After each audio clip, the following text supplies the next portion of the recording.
My name is Michelle Stevenson, and I'm the librarian or media specialist at McLain High School. I was the kid who loved to play school, but nobody wanted to play with me because I was serious and you had to do your work and I really wanted to grade it.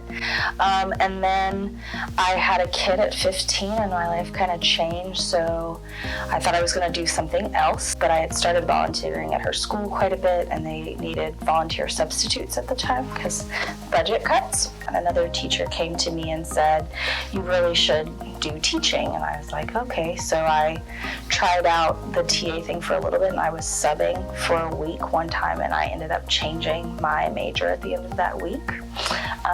And I've worked for TPS while I was going to school, and then I got my degree and was able to move into the classroom. A common thing that I hear from students is, well, they don't understand, they don't know, they don't get it.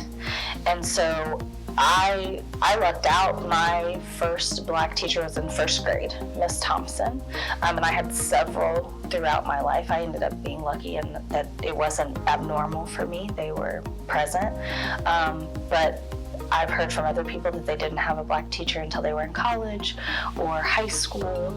And I mean, I know we say representation matters, but it really and truly does. Like, when you don't see somebody who looks like you doing something, then it's not something you can do. Like, most people aren't thinking like, oh, I'll be the pioneer and the first. That's scary to step out of everyone's comfort zone. If you're the first, then nobody like you has done it. So when you don't see a Black teacher, then you as a Black student, can you be a teacher, or can you go to college, or is education important for you? Because it seems to not be a thing for Black people if there aren't Black teachers.